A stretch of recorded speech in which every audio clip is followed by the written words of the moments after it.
حضرت مولا علی رضی اللہ تعالیٰ عنہ ایک بار گھر تشریف لائے۔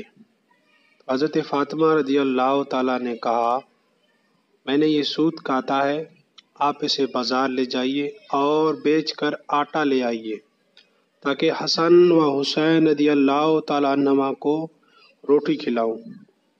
حضرت علی وہ سوت بازار لے گئے اور اسے 6 روپے پر بیچ دیا۔ پھر ان روپوں کا کچھ خریدنا چاہتے تھے کہ ایک سائل نے صدا کی، من یقرض اللہ قرضا حسنا۔ حضرت علی رضی اللہ تعالیٰ عنہ نے وہ روپے اس سائل کو دے دیے۔ تھوڑی دیر کے بعد ایک اعرابی آیا جس کے پاس بڑی فربہ ایک اونٹنی تھی۔ وہ بولا، اے علی، یہ اونٹنی خریدو گے؟ فرمایا، پیسے پاس نہیں ہیں۔ اعرابی نے فرمایا، ادھار دیتا ہوں۔ یہ کہہ کر اونٹنی کی مہار حضرت علی رضی اللہ تعالیٰ عنہ کے ہاتھ میں دے دی اور خود چلا گیا۔ اتنے میں ایک دوسرا اعرابی نمودار ہوا اور کہا، اے علی، اونٹ دیتے ہو؟ فرمایا، لے لو۔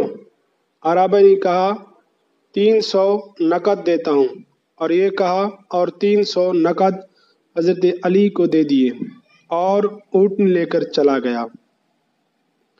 اس کے بعد حضرت علی رضی اللہ تعالیٰ عنہ نے پہلے اعرابی کو تلاش کیا مگر وہ نہ ملا۔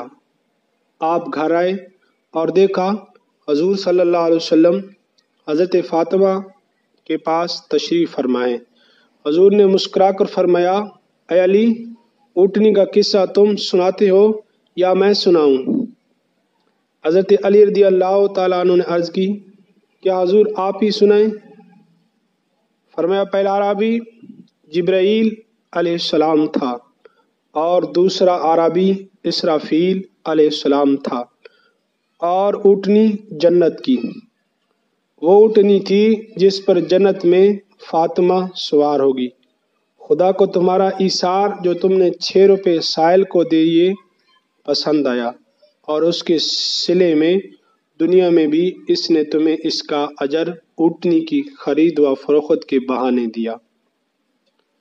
سبحان اللہ۔ تو ہمارے لیے اس میں سبق ہے کہ اللہ والے خود بھوکے رہ کر بھی محتاجوں کو کھانا کھلاتے ہیں۔ یہ بھی معلوم ہوا کہ ہمارے حضور صلی اللہ علیہ وسلم دانۂ غیوب ہیں، آپ صلی اللہ علیہ وسلم سے کوئی بات مخفی نہیں۔